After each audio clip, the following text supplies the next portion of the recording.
This is actually the heart stent. You know what a heart stent is? You've got these arteries that come into your heart. Sometimes they get all blocked up, and they put in this meshing, this tube that opens up the artery. These guys came in and they created it, and they owned the market. These guys had nothing.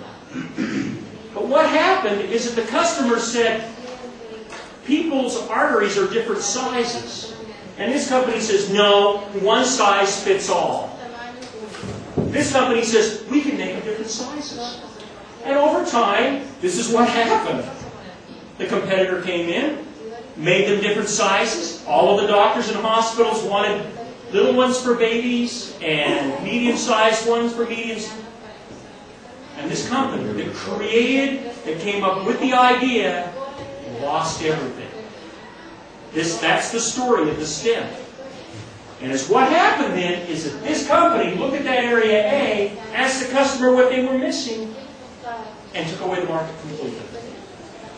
Alright? So it can come from just talking to the customer and seeing area A. Alright?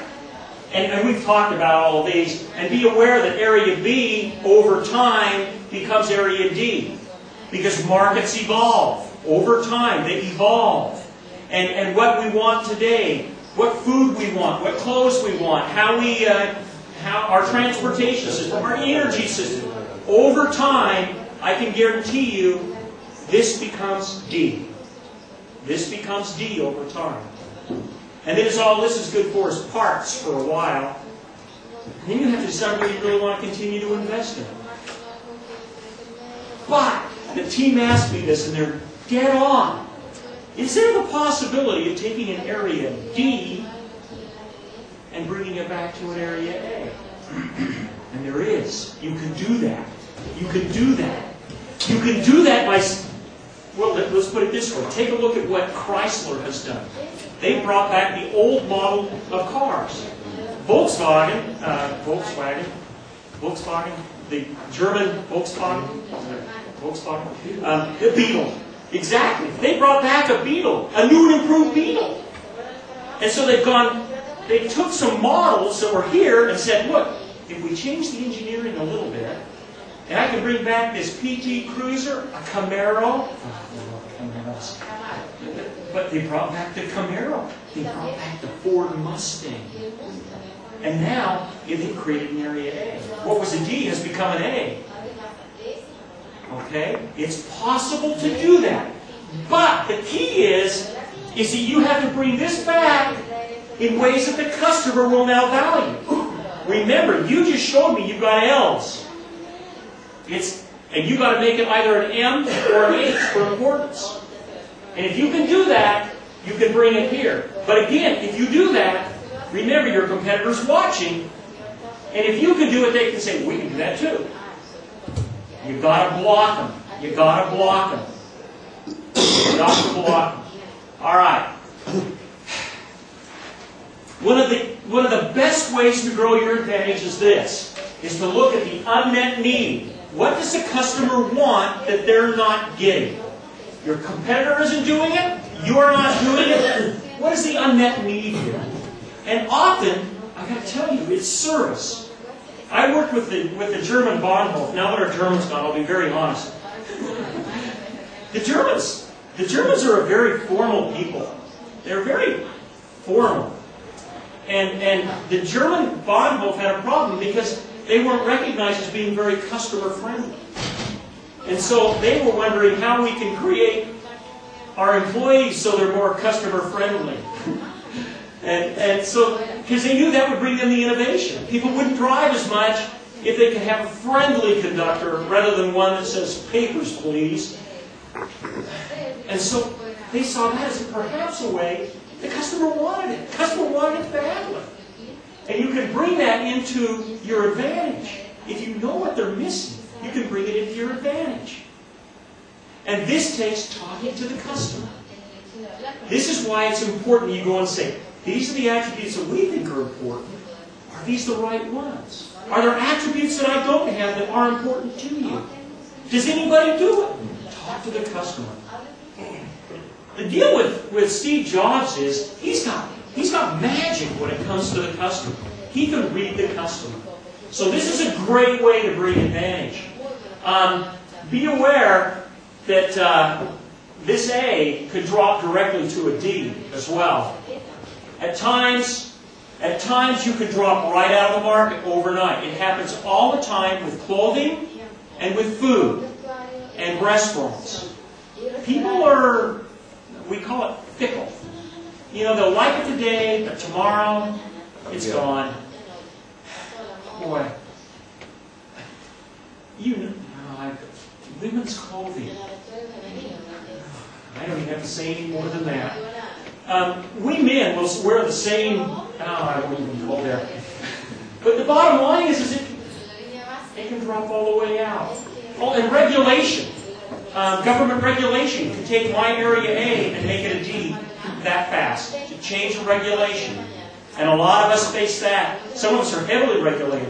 They can regulate you right out of business and not even care. So, in fact, if that's going to happen, you're going to have to be going back here and say, we've got to find a new area A. It's the only way to save ourselves. All right? Boy, I'll tell you what. I've got 1,000 examples. Here's one in which they have a competency, they have a skill that they can bring over and create an area A. Don't tell very many people this, but I had 3 engineers in one of my executive MBA classes that worked for Honeywell. Anybody work for Honeywell? Anybody know anybody who worked for Honeywell? Okay, this was a good story. Okay, don't say anything. All right, and here's what. Okay, and so what happens is these 3 engineers come up to me and they said, "Look, we have an idea that could create $300 million in profits for the company." Uh-oh. Okay. Every time he comes down, it's not working. Okay.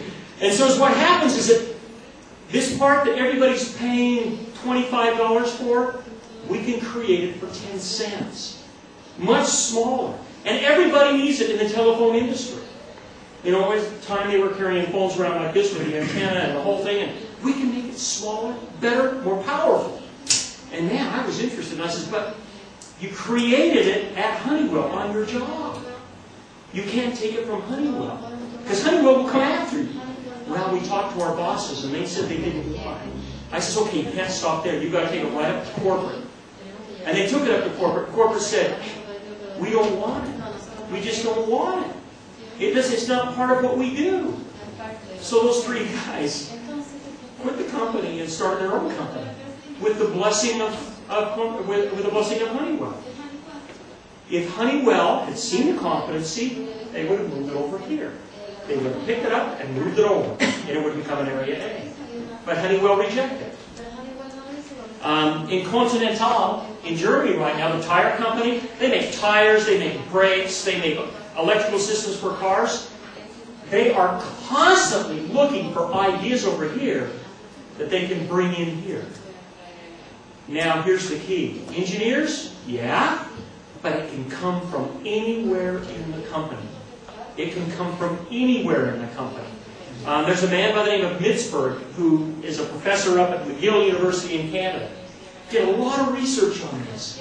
You've just got to keep your eyes and ears open inside your company and find out where the great ideas are. I'll tell you another story. I was asked to come into one company that makes turbocharged engines. I know nothing about turbocharged engines. I know nothing about turbocharged engines. He says, the CEO said, we need to do something revolutionary.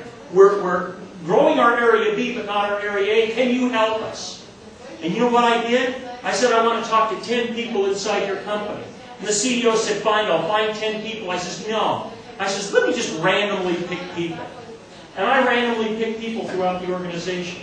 2 days later, I came in with his employees' ideas, and the man thought I was brilliant. I still don't know anything about turbocharged engines. The ideas came from here. And he used those ideas to grow his A. It doesn't have to come from engineers. It can come from your marketing people. It can come from your production people. It doesn't have a revolutionary production technique can revolutionarily reduce the cost so that you have a differentiated advantage. It can be revolutionary. It can come from anywhere. It can come from your customers. It can come from your suppliers. Continental, I worked with the board of directors on a strategic plan so that they could get revolutionary ideas from suppliers and buyers and bring them into their area A. It can come from anywhere, so be aware of that. All right, guys, your next challenge from now and for the next 15 minutes, here's what you're going to do. You guys have done great today, by the way. Usually, this workshop takes a little more time than what I've given you guys, but you've done great. Here's what I want you to do, is to take the picture, if you have more than one picture, the picture that you think has